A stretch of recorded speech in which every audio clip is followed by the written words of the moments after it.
സൃഷ്ടിക്കപ്പെട്ടത്. ബുദ്ധിപൂർവകമായി സൃഷ്ടിച്ചാൽ എന്താ കുഴപ്പം? അവിടെയാണ് കുഴപ്പം പറയുന്നത്. ബുദ്ധിപൂർവകമായിട്ട് സൃഷ്ടിച്ചാൽ ആ സൃഷ്ടിച്ച വസ്തുവിന് സംബന്ധിച്ച് സ്രഷ്ടാവിൻ്റെ ഗുണഗണങ്ങളെല്ലാം കയറി വരും. ഓക്കേ, ആ കുറ്റങ്ങളും കുറവുകളും എല്ലാം അതിൽ കാണാൻ പറ്റും. അത് ഒഴിവാക്കാനാണ് നമ്മളെന്ത് പറയുന്നത്?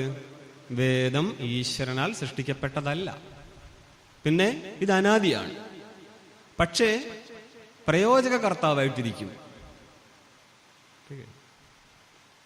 ഇതിനെല്ലാറ്റിനെയും തള്ളിവിടണമെങ്കിൽ ഒരു കാരണം വേണ്ടേ? ആ രീതിയിൽ അങ്ങൊരു കാരണമാണ്. എപ്രകാരം? ഈ ജ്ഞാനത്തിനെ സംബന്ധിച്ച് ഈശ്വരൻ കാരണമാണോ? പ്രയോജകർത്താവ് എന്നുള്ള പദം അവിടെയും പ്രയോഗിച്ചിട്ടുണ്ട്. ജ്ഞാനം ഈശ്വരനില്ലെങ്കിൽ ജ്ഞാനം ഉണ്ടാവുമോ?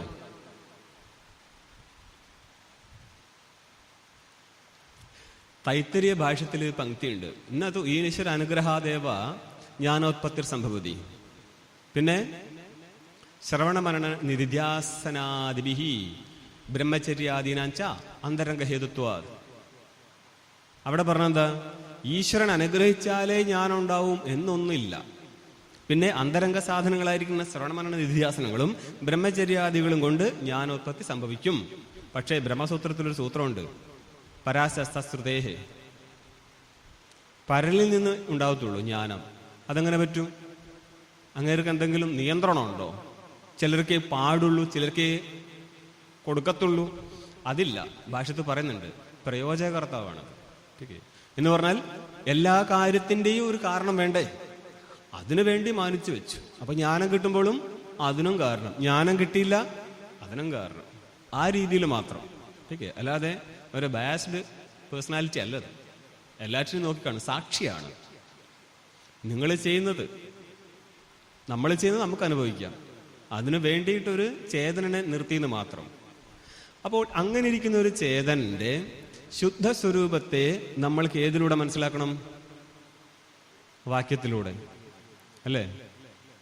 ഏത് വാക്യം? വേദാന്ത വാക്യം. ഇതിനു വേണ്ടിയാണ് നമ്മൾ തത്വസമന്വയാതെന്ന് പറയുന്നത്. കാരണം ഇതിന്റെ മുന്നേ പൂർവപക്ഷിയുടെ അഭിപ്രായമാണ്, രണ്ട് സ്ഥലം നമ്മൾ കഴിഞ്ഞു, അതിന്റെ പ്രമാണവും പറഞ്ഞു കഴിഞ്ഞാൽ പ്രമാണവും ലക്ഷണവും പറഞ്ഞു. പക്ഷേ ഇവിടെ പൂർവപക്ഷി പറയുന്നത് നിങ്ങളുടെ ഈ പ്രമാണം ശരിയല്ല. അതായത് വേദം ഒരിക്കലും നിത്യശുദ്ധ ബുദ്ധമുക്ത സ്വരൂപനായിരിക്കുന്ന പരമാത്മാവിനെ പറയത്തില്ല. അതെന്തുകൊണ്ടാ? ഇതിന് എതിര് നിൽക്കുന്നത് ആദ്യം പൂർവപക്ഷി പൂർവ്വമീമാംസകന്മാരാണ്. പൂർവ്വമീമാംസകൻ എന്ന് പറഞ്ഞാൽ ആരും കരുതണ്ട എന്ത് നമ്മുടെ അമ്പല പൂജയായിട്ട് ഇതിന് ബന്ധമുണ്ട്. പുലബന്ധമില്ല. ടീക്കേ. യാഗവുമായിട്ടോ? യാഗത്തിന്റെ തിയറിയാണിത്. ടീക്കേ. അത്രയും കൊണ്ട് മാത്രമാകത്തില്ല. അതായത് ജൈമിനീയ സൂത്രം വന്നു, അതിന് ശാബര ഭാഷ്യം, അതിന്റെ ടീക്കയിലൂടെയൊക്കെ പോകുമ്പോഴാണ് അവരെന്താ പറഞ്ഞതെന്ന് മനസ്സിലാകത്തുള്ളൂ. അപ്പം പറയും ആംനായസ്യ ക്രിയാർത്ഥത്വ ദാനർത്ഥയ്ക്കും അതതർത്ഥാനം തസ്മാത് അനിത്യം. ഇത് തന്നെ പൂർവ്വമീമാംസയിലെ പൂർവപക്ഷിയുടെ സൂത്രം. അത് പൂർവ്വമീമാംസയിൽ തന്നെ പൂർവപക്ഷിയും സിദ്ധാന്തിയും വരും. ആമനായ എന്ന് പറയുന്ന അർത്ഥം വേദം. ആമനായസ്യ ക്രിയാർത്ഥത്വാത്. ആമനായം വേദം മൊത്തം എന്തിനു വേണ്ടിയുള്ളതാ? ക്രിയയ്ക്ക് വേണ്ടിയുള്ളതാണ്. ക്രിയാപരങ്ങൾ എന്ന് പറഞ്ഞ ഏത് വാക്യമാണോ ക്രിയയെ പറയാത്തത് അതെന്തായിരിക്കും? അനർത്ഥകമായിരിക്കും. ആനർത്ഥക്യം അതതർത്ഥാനം എന്നാ തഥർത്ഥ ഇത് അതതർത്ഥം എന്ന് പറഞ്ഞ ക്രിയാപരങ്ങളല്ല വാക്യങ്ങളെങ്കിൽ അതിനൊരർത്ഥവുമില്ല എന്ന് പൂർവ്വമീമാംസയിലെ പൂർവപക്ഷി പറയുമ്പോൾ ഇതിങ്ങനെ പറയാൻ പാടില്ല. എന്തുകൊണ്ടാ? വേദത്തിന്റെ ഏകദേശം ശരിയാണെന്നും ഏകദേശം ശരിയല്ലെന്നും പറയുന്നത് ബുദ്ധിമുട്ടാണ്. ഒന്നുകിൽ മൊത്തം ത്യജിക്കുക, അല്ലെങ്കിൽ മൊത്തം ഗ്രഹിക്കുക. അപ്പോൾ അവിടെ പൂർവ്വമീമാംസയിലെ സിദ്ധാന്തി പറയാണ് വിധിനാം തു ഏകവാക്യത്വാത് സ്തുത്യർത്ഥേന വിധിനാം സിഹോ. വിധിവാക്യവുമായിട്ട് ഏകവാക്യത വരുത്തണം. ഏതിനെ? മറ്റു വാക്യങ്ങൾക്ക്. എന്ന് പറഞ്ഞാല് അനർത്ഥക്യം അതതർത്ഥാനം എന്ന് പറഞ്ഞാല് ക്രിയാബോധകങ്ങളല്ലാത്ത വാക്യങ്ങൾ അനർത്ഥകങ്ങളാവുന്നല്ലേ പറഞ്ഞത്. അതിനെന്ത് ചെയ്താൽ മതി? ക്രിയാബോധകങ്ങളായിരിക്കുന്ന വാക്യങ്ങളുമായിട്ട് ഏകവാക്യത സിദ്ധിക്കും നിങ്ങളുടെ അന്യവാക്യങ്ങൾക്ക്. അപ്പോൾ അവിടെയും രണ്ട് വിധത്തിൽ വരും. ഒന്ന്, അർത്ഥവാദ വാക്യങ്ങളുണ്ട്. നിന്ദാവാക്യങ്ങൾ അല്ലെങ്കിൽ സ്തുതീയ വാക്യങ്ങളായിരിക്കുന്ന അർത്ഥവാദ വാക്യങ്ങൾ. അർത്ഥവാദ വാക്യങ്ങൾ നമ്മൾക്ക് നേരിട്ട് എവിടെ വയ്ക്കാം? വിധേയ വസ്തുവിന്റെ സ്തുതിക്കായിട്ട് വയ്ക്കാം. കർമ്മത്തെ വിധിച്ചിരിക്കുകയാണ്. ആ വിധേയ കർമ്മത്തിനെ സ്തുതിക്കുക, അല്ലെങ്കിൽ കർമ്മസംബന്ധിയായിരിക്കുന്ന ദേവതയെ സ്തുതിച്ചു കഴിഞ്ഞാൽ, ടീക്കേ, വായുർവൈഷ്ഠേപിഷ്ഠാ ദേവത, അപ്പോൾ വായുദേവതാക കർമ്മം പെട്ടെന്ന് ഫലം തരുന്നതാണ് എന്നതിലേക്ക് അർത്ഥം കൊടുക്കും. ഏതിൻ്റെ? വായുർവൈഷ്ഠേപിഷ്ഠാ ദേവത എന്നുള്ള വാക്യത്തിന്റെ. ഈ രീതിയിൽ ഈ വാക്യങ്ങൾക്ക് ഏകവാക്യത സിദ്ധിക്കാൻ പറ്റും. ഏതുമായിട്ട് അനുബന്ധം ചെയ്തുകൊണ്ട്? ക്രിയാപര വാക്യങ്ങളായിട്ട് അനുബന്ധം ചെയ്തുകൊണ്ട്. പക്ഷെ അപ്പോഴും ഇഷയത്വ ഇത്യാദി മന്ത്രഭാഗങ്ങളുണ്ട്. മന്ത്രഭാഗങ്ങൾ എന്ത് ചെയ്യും? അന്നപ്പോൾ അതിന്റെ ബാക്കി ഭാഗം നോക്കിയാൽ മതി. ഇത് ശാഖാം ചിനത്മി. അപ്പോൾ ശാഖാചേതന സ്ഥലത്ത് ഈ മന്ത്രം ഉപയോഗിച്ചിട്ട് കർമ്മം ചെയ്യാം. അപ്പോൾ കർമ്മമായിട്ട് സംബന്ധിച്ചില്ലേ? ഇനിയുണ്ട് ദതിഘൃതാദികളെ പറയുന്ന വാക്യങ്ങൾ. ഇതെന്തുകൊണ്ടാണ് എങ്ങനെ വരുന്നത്? ഈ പൂർവ്വമീമാംസയിൽ തന്നെ പറയും, പരിനിഷ്ഠിത വസ്തുവിനെ പ്രതിപാദിച്ചത് കൊണ്ട് ഒരു ഫലവുമില്ല. എന്തുകൊണ്ടാ? നിങ്ങളുടെ ബ്രഹ്മ പരിനിഷ്ഠിത വസ്തുവാണ്. പരിനിഷ്ഠിത എന്ന് പറഞ്ഞാൽ സിദ്ധവസ്തുവാണ്, ഭൂതവസ്തുവാണത്. ഇതിനെ അറിയേണ്ട ആവശ്യമൊന്നുമില്ല. കാരണം ലോകത്ത് പ്രസിദ്ധമല്ലാത്തൊരു വസ്തുവിനെ പറയുമ്പോൾ മാത്രമാണ് വേദം പ്രമാണമാവത്തുള്ളൂ. നമ്മൾക്ക് അറിയുന്നൊരു കാര്യത്തെ ഒരാൾ രണ്ടാമതും പറഞ്ഞാൽ നമ്മൾ എന്ത് പറയും? ചേട്ടാ, ചേച്ചി, കേട്ടാ മതി, അല്ലേ? പണ്ടൊക്കെ നമ്മൾക്ക് പറഞ്ഞോട്ടെ വിചാരിക്കും. ഇപ്പോഴത്തെ കുട്ടികൾ സ്പോട്ടിൽ തീർത്ത് തരും പരിപാടി. ठीक है. എന്തുകൊണ്ടാ? ആകാംക്ഷയില്ല. ഇതേപോലെ തന്നെ വേദത്തിലും ഈ ലോകപ്രസിദ്ധമായിരിക്കുന്ന കാര്യം തന്നെയാണ് പറയുന്നതെങ്കിൽ ആകാംക്ഷ ഉണ്ടാവത്തില്ല. അതുകൊണ്ട് ലോകത്ത് പ്രസിദ്ധമല്ലാത്ത കാര്യമാണ് വേദത്തിൽ പറയേണ്ടത്. ठीक है. ലോകപ്രസിദ്ധമായിരിക്കുന്ന കാര്യത്തെ വേദത്തിൽ പറഞ്ഞാൽ അതിന് അനുവാദം എന്നാ പറയാം. അനുവാദ ഭാഗം ഒരിക്കലും പ്രമാണത്തില്ല. അപ്പൊ പ്രമാണമാണെങ്കിൽ ലോകത്തില് പ്രസിദ്ധങ്ങളല്ലാത്ത വസ്തുവിനെ പറയണം. ഇവിടെ ഇപ്പോൾ ദതികൃതാദികൾ ലോകത്ത് പ്രസിദ്ധമാണ്, ബ്രഹ്മം പോലെ പ്രസിദ്ധമാണ്. ബ്രഹ്മത്തിന്റെ കാര്യം അവിടെ നിൽക്കട്ടെ, അവരുടെ പൂർവ്വമീമാംസ സിദ്ധാന്തത്തിനനുസരിച്ച് സംസാരിക്കാം. അപ്പോൾ ഈ പ്രസിദ്ധമായിരിക്കുന്ന കാര്യത്തെ ഇവിടെ എന്തിനു പറഞ്ഞു? പിന്നെ അപ്പൊ പറയണം ഇതും കർമ്മസംബന്ധിയായിട്ട് പറയപ്പെട്ടത്. ഏതെങ്കിലും ഒരു കർമ്മത്തിന് വേണ്ടി ഉപയോഗിച്ചതാണ്. അതുകൊണ്ട് സിദ്ധവസ്തുവും എങ്ങനെ പ്രാമാണികമാവും? കർമ്മസംബന്ധിയായിക്കൊണ്ട് പ്രാമാണികമാവും. അതുകൊണ്ട് ഇത്രയും കേട്ടില്ലേ? ഇനി പൂർവപക്ഷി സിദ്ധാന്തോട് വേദാന്തിയോട് പറയുകയാണ്, ഞങ്ങൾ പറഞ്ഞത് മനസ്സിലായിട്ടുണ്ടെങ്കിൽ എന്ത് മാനിക്കണം? നിങ്ങൾ പറയുന്ന ഈ ബ്രഹ്മ എന്നുള്ളത് ആരാ? ജീവനാണ്. ठीक है. അല്ലെങ്കിലോ ദേവതയാണ്. ഒന്നുകിൽ ദേവത എന്ന് മാനിക്കുക, എന്നിട്ട് ദേവതയുടെ സ്തുതിക്കായിട്ട് മാനിക്കുക വേദാന്ത വാക്യങ്ങൾ. അല്ലെങ്കിൽ ആ കർമ്മത്തിന്റെ കർത്താവായിരിക്കുന്ന ജീവനായിട്ട് മാനിക്കുക, എന്നിട്ട് ആ ജീവന്റെ സ്തുതിക്കായിട്ട് മാനിച്ചോളൂ വേദാന്ത വാക്യങ്ങൾ. ഒരു കുഴപ്പമില്ലല്ലോ. ഇത് ഒരു ഘട്ടം. ठीक है. അതായത് കർമ്മ സംബന്ധിയായിക്കൊണ്ടുള്ളതാണ് നിങ്ങളുടെ ബ്രഹ്മവസ്തു. അല്ലെങ്കിൽ എന്ത് മാനിക്കും? അതായത് ഇങ്ങനെ മാനിച്ചാലും പ്രശ്നം എന്താ? വേദാന്ത ഭാഗങ്ങള് കർമ്മകാണ്ഡ പ്രകരണത്തിൽ പെട്ടതല്ല. പിന്നെന്ത് ചെയ്യും? അപ്പൊ കർമ്മമായിട്ട് സംബന്ധിച്ച് വാക്യാന്വയം നടത്താൻ പറ്റത്തില്ല. അപ്പോൾ ഒന്നും കൂടി താഴോട്ട് വരികയാണ് ഈ പൂർവപക്ഷി. ഉപാസനാപരമായിട്ട് മാനിച്ചോളൂ. ठीक है. പ്രതിപത്തി വിധി എന്ന് പറയും. പ്രതിപത്തി വിധി എന്ന് ഉദ്ദേശം എന്താണ്? ഉപാസനാവിധി. കർമ്മത്തിൽ വിധിയുണ്ടോ? വിധി ഉണ്ടായാലും കൊള്ളാം, അതൊക്കെ ഒരു വിധിയല്ലേ അല്ലേ? കർമ്മത്തിൽ വിധിയുണ്ട്. എങ്ങനെയാ? ഏതെങ്കിലും ഒരു വാക്യം ആരെങ്കിലും പറയുമോ? ഈ ബ്രഹ്മസൂത്രമൊക്കെ കേൾക്കുന്നവരെ അത്യാവശ്യത്തിന് നന്നായിട്ട് പൂർവ്വമീമാംസേ ഒരു പരിചയം ഉണ്ടെന്ന് നല്ലതാ. സ്ഥിരമായിട്ട് കേൾക്കാൻ ശ്രമിക്കുക. കുറെ ദിവസം കേട്ട് നമുക്കതൊക്കെ മനസ്സിലാകാൻ പറ്റുന്നതേ ഉള്ളൂ. വലിയ കാര്യമൊന്നുമില്ല.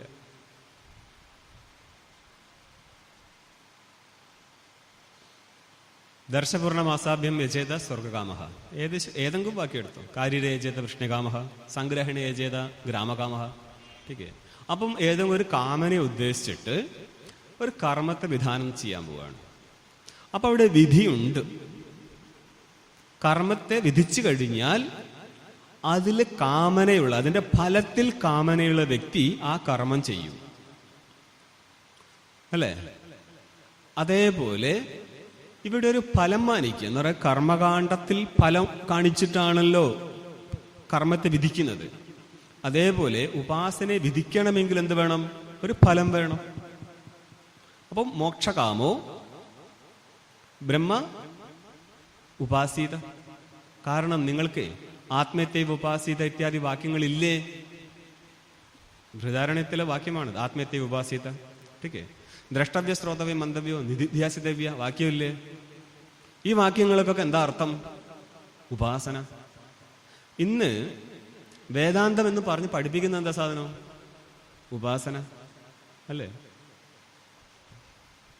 2007 മുന്നേ ഞാൻ ഞങ്ങളെ പഠിപ്പിക്കുന്ന സ്വാമി മണ്ഡലേശ്വരാവുന്നതിന് മുന്നേ മറ്റൊരു സൈഡിലായിരുന്നു ചെറിയൊരു കുടിലിൽ ക്ലാസ് എടുത്തുകൊണ്ടിരുന്നു. അന്ന് ചിത്സുഖ്യം കഴിഞ്ഞ് വരുന്ന സമയത്ത് വേറൊരാളെ കണ്ടുമുട്ടുകയാണ്. തന്നോട് എന്താ പഠിക്കും? ഞാൻ പറഞ്ഞു ചിത്സുഖ്യം. പഠിക്കുന്നതൊക്കെ ശരി തന്നെ, പക്ഷേ എന്താ ചെയ്യേണ്ടത്? അവസാനം പഠിക്കുന്നതൊക്കെ ശരി, പക്ഷെ നമ്മൾ അവസാനം എന്ത് ചെയ്യണം?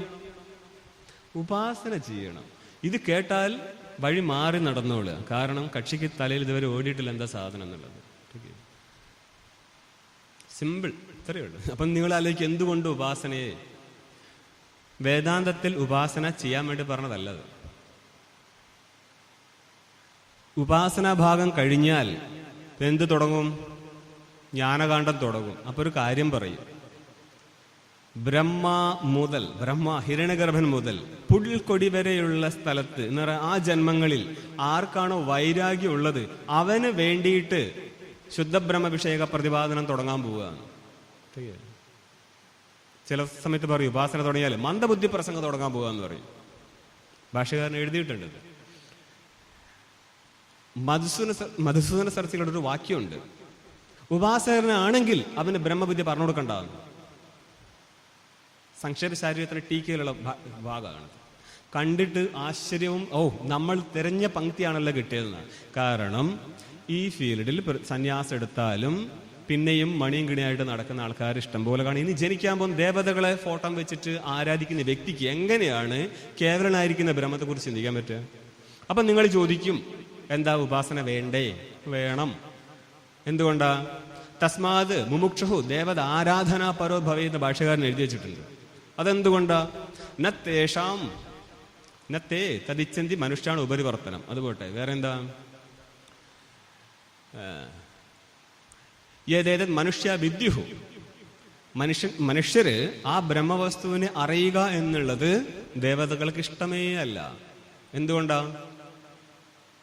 ബൃഹദാരണ്യകത്തിന്റെ 1, 4, 10 മന്ത്രം എടുത്ത് അവിടെ വിദ്യാസൂത്രം അവിദ്യാസൂത്രവും വരും.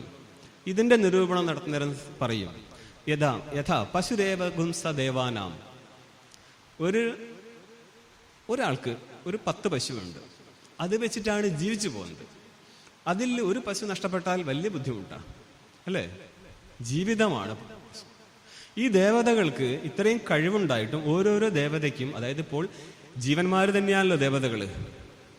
ഇവിടെയുള്ള അതിൽ തന്നെ ആചാന ദേവന്മാര്, കർമ്മജദേവന്മാര്, അങ്ങനെ പല കാറ്റഗറിയിൽ ഇരിക്കുകയാണ്.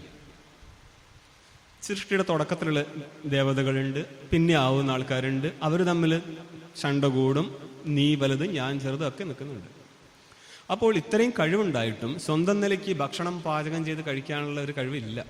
പിന്നെ എങ്ങനെയാണ് ജീവിതം കഴിഞ്ഞു പോകുന്നത്? ഇവിടെ നിന്ന് ഇവിടത്തെ ജീവൻ കൊടുക്കുന്ന അന്നത്തിലാണ് ജീവിതം. അപ്പോൾ ഒരു ദേവതയുടെ സമയത്ത് ജീവിത മൊത്തം ഒരു ലൈഫ് സ്പാൻ എടുത്തു കഴിഞ്ഞാൽ ഇവിടെ നമ്മൾ 10,000 വട്ടം ജനിച്ച് മരിക്കും, പല ജീവിതങ്ങളായിട്ട്. അതിലൊരു1000 വട്ടം മനുഷ്യ ജീവിതവും വരും. അങ്ങനെ ഇരിക്കെ ഇവിടെ നിന്ന് ഒരുത്തൻ ബ്രഹ്മസ്വരൂപം പ്രാപിച്ചാൽ ദേവതയെ സംബന്ധിച്ച് എത്ര പശുവിന്റെ നഷ്ട? 1000കണക്കിന് പശുക്കളാണ് നഷ്ടപ്പെടുന്നത്. ഇവിടെ ഒരു പശു നഷ്ടപ്പോൾ ബുദ്ധിമുട്ടുണ്ടെങ്കിൽ 1000 പശുവിന്റെ നാശം സഹിക്കത്തില്ല. അതുകൊണ്ട് ദേവത ഒരിക്കലും ബ്രഹ്മാകാര വൃത്തി ഉണ്ടാക്കാൻ സ്വന്തം നിലയ്ക്ക് വഴി തുറന്നു തരത്തില്ല. അതുകൊണ്ട് എന്ത് ചെയ്യണം? ദേവത ആരാധനോ പരോ ഭവേത്. പറയത്തില്ലേ, ദുഷ്ടം പ്രഥമം നമസ്കൃത്യ, കേട്ടിട്ടുണ്ടോ? നിങ്ങൾ ജോലി ചെയ്യുന്ന ഒരു സ്ഥലത്ത് ഒരു 10 പേരുണ്ടെങ്കിൽ ആരെങ്കിലുമൊക്കെ നമ്മൾ എതിരാളികൾ അവിടെ ഉണ്ട്. നമ്മൾ അവിടുന്ന് വേറെ സ്ഥലം മാറിപ്പോയാലോ? പേര് മാറത്തേ ഉള്ളൂ, ആളവിടെ ഉണ്ടാവും. നിങ്ങൾ ജീവിതത്തിന്റെ സ്ഥിതി നോക്കിയാൽ മതി. അപ്പോൾ എന്താണ് ഏറ്റവും നല്ലത്? ചേട്ടാ, ചേച്ചി, സുഖല്ലേ, നല്ല സാരിയാണല്ലോ, നല്ല ഡ്രസ്സാണല്ലോ എന്ന് പറഞ്ഞാൽ ഒന്ന് അവരെ ശരിയാക്കി വെച്ചിട്ട് കാര്യം ഓട്ടിക്കലാണത്. ഇതേപോലെ തന്നെയാണ് ഈ കാര്യത്തിൽ, ദേവതയുടെ കാര്യത്തിലും. ദേവത ഇത്രയും വലിയ ബോധം വരെ ഉണ്ടായിട്ടുള്ളത്. വേറൊരു കാര്യം കൂടിയുണ്ട്, അനുഗ്രാഹക ദേവതകൾ കൂടിയാണ്. നമ്മൾ ബ്രഹ്മസൂത്രത്തിലെ ദേവതാധികരണം തന്നെ വരുന്നുണ്ട്, തതുപരി ബാദരായണ. ഓക്കെ, അവിടെ ദേവതാധികരണ സ്ഥലത്ത് വേദാന്ത പക്ഷത്തില് ദേവതയെ മാനിക്കുന്ന നേരം എന്തൊക്കെ മാനിക്കും?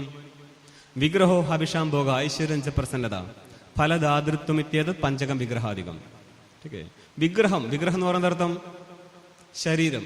ശരീരം എന്ന് പറഞ്ഞാല് സൂക്ഷ്മ ശരീരമാണോ? സ്ഥൂലമാണത്. സ്ഥൂലത്തിൽ സൂക്ഷ്മമായതുകൊണ്ടാണ് കാണാൻ പറ്റാത്തത്. കാരണം വിരാടിൽ നിന്ന് ഉത്പന്നമാവുന്നതാണത്. സൂക്ഷ്മ ശരീരം എല്ലാവർക്കും ഉണ്ട്. അതിൽ സ്ഥൂലത വരും. സ്ഥൂലതയിൽ തന്നെ സൂക്ഷ്മവും സ്ഥൂലവും എന്നുള്ള വ്യത്യാസം. ഓക്കെ, ഹവിഷാം ഭോഗ, ഹവി കൊടുത്താൽ അത് സ്വീകരിക്കും. എങ്ങനെയാ അഭിഷേകം സ്വീകരിക്കുന്നത്? എന്നൊരു ഭാഷ്യകാരൻ പറയും, ഒരു രാജാവ് ഒരിടത്ത് ഇരുന്നിട്ട് ആയിരങ്ങളുടെ നമസ്കാരം സ്വീകരിക്കുന്നത് പോലെ ദേവതയ്ക്ക് ഒരിടത്തിരുന്നിട്ട് എല്ലാവരുടെയും ഭോഗം സ്വീകരിക്കാം. അല്ലെങ്കിലോ 1000 ശരീരം സൃഷ്ടിച്ചുകൊണ്ട് തത്ത സ്ഥലങ്ങളിൽ ഉപസ്ഥിതമായിക്കൊണ്ട് ഭോഗം സ്വീകരിക്കാം. വിഗ്രഹാവിഷാം ഭോഗം ഐശ്വര്യം ച പ്രസന്നത. അവരുടെ വിഷയങ്ങളിൽ അവർക്ക് നിയന്ത്രണമുണ്ട് എന്ന് പറഞ്ഞാൽ അഗ്നിക്ക് അഗ്നിയുടെ കാര്യത്തിൽ നിയന്ത്രണം, അതേപോലെ അണിമാതി അഷ്ടൈശ്വര്യ സിദ്ധികൾ അതുകൊണ്ട് അതും ചെയ്യാൻ പറ്റും. എന്തൊക്കെയായി? വിഗ്രഹോ അഭിഷാംഭോഗ ഐശ്വര്യം ച പ്രസന്നത. അങ്ങോട്ട് ഭോഗം കൊടുത്താൽ പ്രസന്നരാകും. അതേപോലെ ഫലദാതൃത്വം, ഫലവും കൊടുക്കും. ഫലം കൊടുക്കുമെന്നുള്ളത് കൊണ്ട് ഉപാസന ചെയ്താൽ ഫലമുണ്ട്. പക്ഷെ നിങ്ങളുടെ ആ ഉപാസനയല്ല നിങ്ങളെ ബ്രഹ്മാകാര വൃത്തിയിൽ എത്തിക്കുന്നത് മക്കളെ. ഇവിടെയാണ് വഴി മാറുന്നത്. ഓക്കെ, രണ്ടും രണ്ട് വഴിയാണത്. സഗുണോപാസന ചെയ്തിട്ട് നിർഗുണിലെത്താൻ പറ്റുമോ? പറ്റൂല. അങ്ങനെ ഒരു പ്രക്രിയയില്ല. ഒരു കാക്ക ഇങ്ങനെ പറന്ന് പോവുമായിരുന്നേ. 2 കിലോമീറ്റർ കഴിഞ്ഞപ്പോൾ അത് കൊക്കായി. നടക്കുന്ന കാര്യമാണോ? ഇല്ലല്ലോ. എന്നാ പിന്നെ സഗുണോപാസനയും നിർഗുണോപാസനയിൽ എത്താൻ പറ്റത്തില്ല. അതെങ്ങനെയാ എന്ന് ആലോചിച്ച് നോക്കത്. സഗുണനെ നിങ്ങൾ ഉപാസിച്ചിട്ട് ദേവന് ഇഷ്ടം തോന്നുകയാണ്, ഓ ഇവൻ എത്ര കാലമായി ഉപാസിക്കുന്നത്, ഇനി ഞാനങ്ങോട്ട് നിർഗുണനായേക്കാം. നടക്കൂല.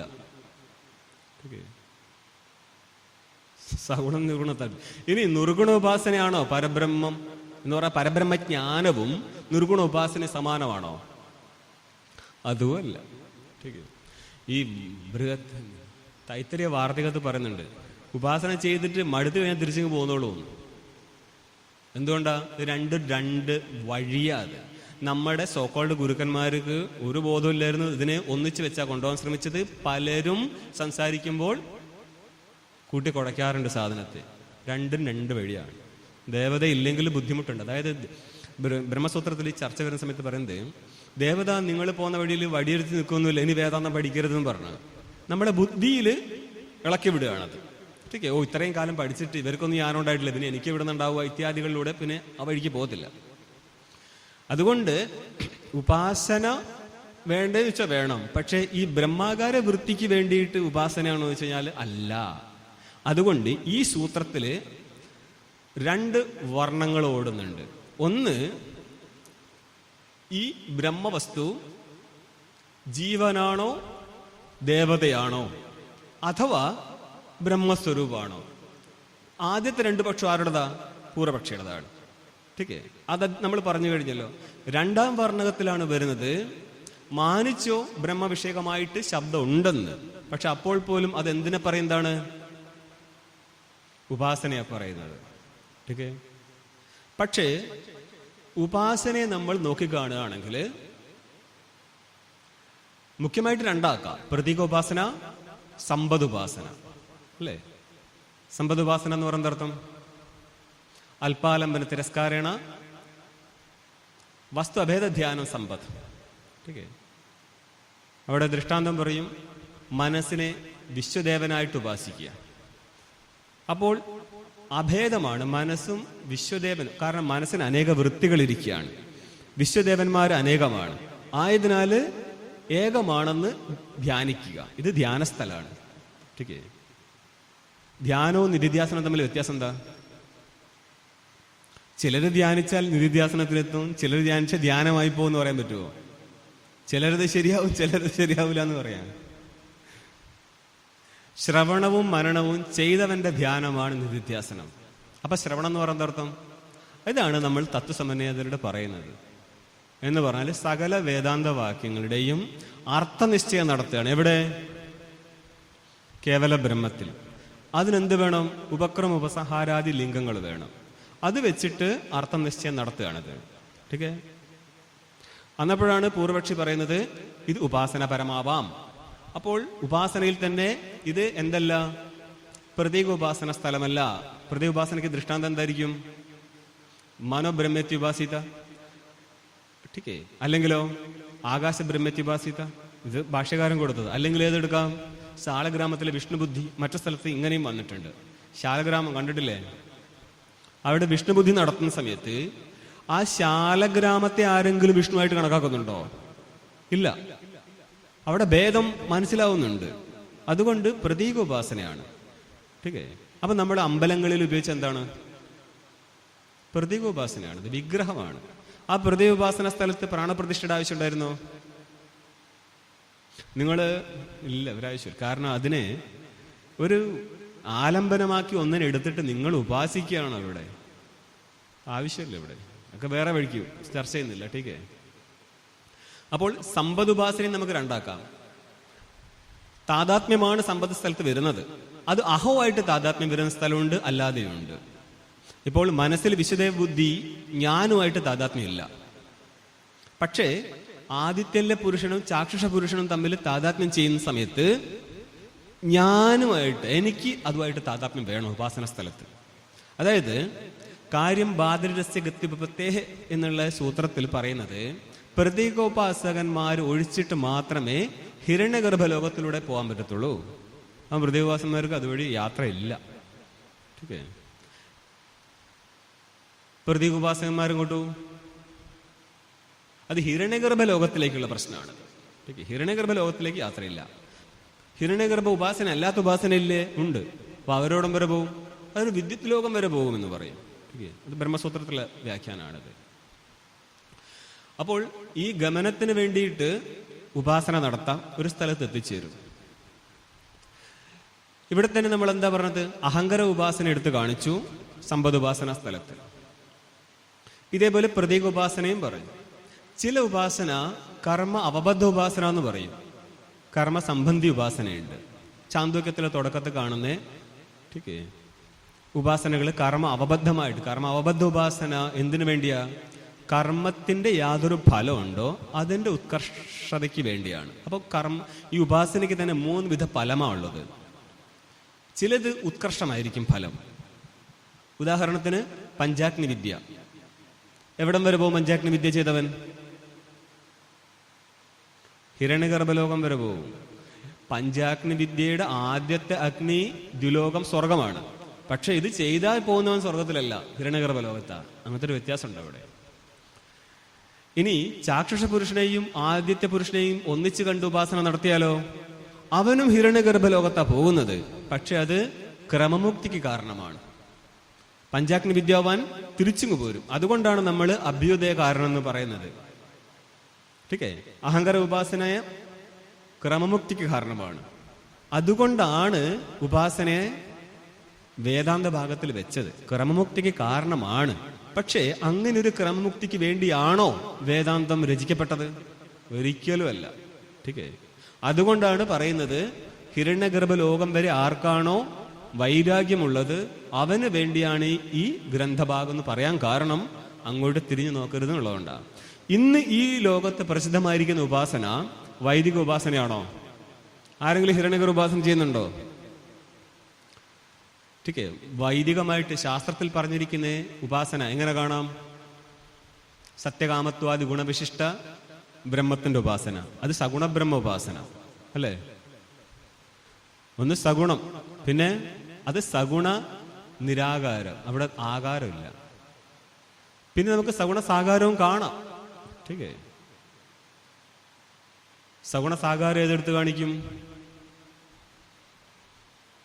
ഈ ഗീതയിലൂടെയുള്ള അദ്ദേഹത്തിന്റെ ശരീരം എടുത്ത് കാണിക്കുന്ന സമയത്ത് കാണിക്കാം. സഗുണമാണ്, ആകാരമുണ്ട്. അല്ലാതെയും ഉപനിഷത്തിലും ഉണ്ട്. എന്താണ് മറന്നു പോട്ടെ. പിന്നെയുള്ളത് നിർഗുണോപാസനയെക്കുറിച്ച് ചാന്തോക്യത്തിൻ്റെ 8-ാം അധ്യായത്തിൽ മാത്രമേ ഉള്ളൂ എന്നുള്ളതാണ്. പിന്നെ എവിടെയും നിങ്ങൾ നിർഗുണോപാസനയെ കാണൂല. കാരണം മിക്കവാറും നമ്മൾ പറയാറ് നിർഗുണൻ ജ്ഞേയ വസ്തുവായിട്ടും സഗുണൻ ധ്യേയ വസ്തുവായിട്ടാണ്. പക്ഷെ അവിടുത്തെ ഒരു വ്യതിക്രമണം കാണുന്നത് ചാന്തോക്യത്തിൽ 8-ാം അധ്യായത്തിൽ മാത്രമാണ്. പിന്നെ നിങ്ങൾക്ക് അതിനെക്കുറിച്ച് ഡീറ്റെയിൽ പഞ്ചദശിയുടെ അവസാന ഭാഗം കാണാം. അവിടെയുള്ളൂ. പക്ഷെ അപ്പോൾ പോലും ഉപാസനയുടെ ഫലമായിട്ട് നിർഗുണ ഉപാസനയുടെ ഫലമായിട്ട് നിർഗുണ ബ്രഹ്മത്തെ ഒന്നും ആരും പ്രാപിക്കാൻ പോകുന്നില്ല. എങ്ങോട്ടേ പോകത്തുള്ളൂ? ഹിരണ്യഗർഭ ലോകം വരെ പോകാൻ പറ്റത്തുള്ളൂ. ലോകം അത്രയേ ഉള്ളൂ. എന്തുകൊണ്ടാ? ലോക്യത്തെ ഭുജ്യത ഇത് ലോകം എന്നാണ്. ഭോഗത്തിന്റെ സ്ഥാനമായിരിക്കണം. സ്വരൂപത്തിൽ ഭോഗം നടക്കത്തില്ല. അതുകൊണ്ട് ഉപാസനയുടെ ഫലമായിട്ട് പറയാൻ പറ്റത്തില്ല. അപ്പോൾ എത്രയായി ഫലം? ഒന്ന് അഭ്യുദയം, രണ്ടാമത്തത് ക്രമമുക്തി, മൂന്നാമത്തത് കർമ്മത്തിന്റെ സമൃദ്ധിക്ക്. ഇതിന്റെ അപ്പുറത്തേക്ക് ഉപാസനയ്ക്ക് ഫലം നിങ്ങൾക്ക് കാണിക്കാൻ പറ്റത്തില്ല. ठीक है. അപ്പോൾ ഈ ഒരു ഫലത്തിന് വേണ്ടിയാണോ ഈ വേദാന്ത ഗ്രന്ഥം? ആയിരുന്നെങ്കിൽ ശരി, പക്ഷെ അതല്ല. ഒന്ന്. രണ്ടാമത്തത്, ഉപാസനാ സ്ഥലത്ത് മുഖ്യ ഏകത്വം കിട്ടുമോ? കിട്ടൂല. ഒരു ഉപാസനാ സ്ഥലവും മുഖ്യ ഏകത്വം ഇല്ല. സ്വരൂപത്തിൽ മാത്രമേ മുഖ്യ ഏകത്വം ഉള്ളൂ. അത് ജ്ഞാനത്തിന്റെ സ്ഥലമാണ്. ठीक है. അപ്പോൾ ജ്ഞാനത്തിന്റെ ഫലമായിട്ട് കിട്ടേണ്ടത് ഒരിക്കലും ഉപാസനയുടെ ഫലമായിട്ട് കിട്ടത്തില്ല. അതുകൊണ്ട് ഈ വാക്യങ്ങളൊന്നും തന്നെ ഉപാസനയ്ക്ക് വേണ്ടിയുള്ളതേ അല്ല. ठीक है. പക്ഷെ അപ്പോൾ പോലും ഇത്രയും പഠിച്ചു കഴിഞ്ഞാലും ഗുരു ഉപദേശിക്കുന്ന എന്താ? മക്കളെ, ഉപാസന മറക്കല്ലേ. ठीक है. എന്തൊരു ഗതികേടാന്നുള്ളത്, എങ്ങോട്ട് പോയതാണെന്നുള്ളത്.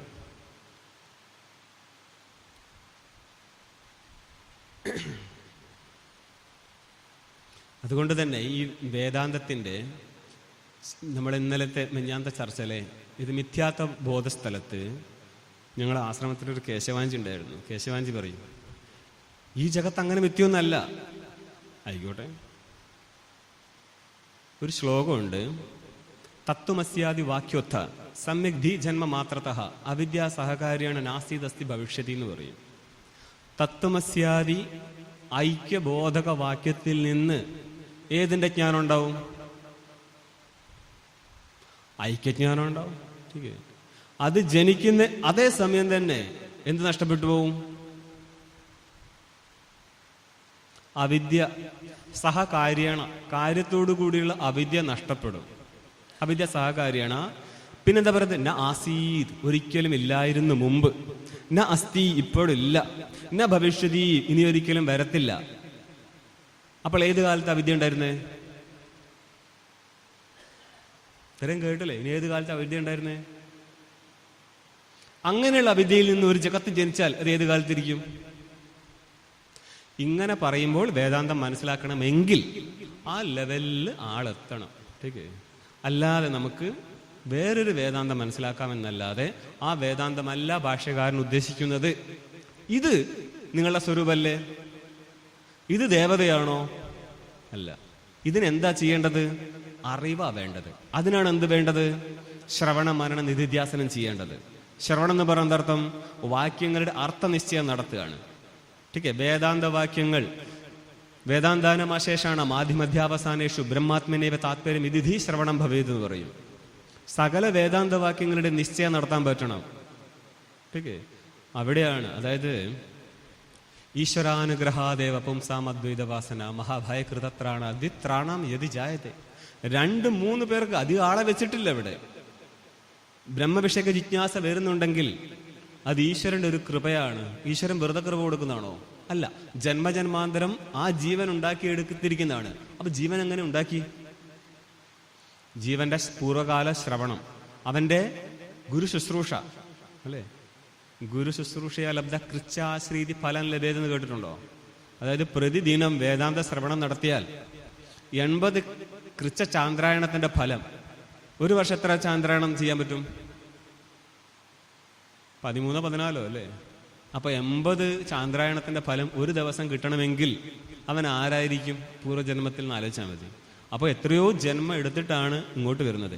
ഇവിടെ വന്നാൽ തന്നെ കേനത്തിൽ പറയും, ചിലര് അവിടെ പറഞ്ഞതുപോലെ മനസ്സിലാക്കും, ചിലര് നേരെ തിരിച്ച് മനസ്സിലാക്കും, ചിലര് കുറച്ച് മനസ്സിലാക്കും, ചിലർ കുറച്ചധികം മനസ്സിലാക്കും. അത്രയുള്ള വ്യത്യാസം. അത് എത്രയും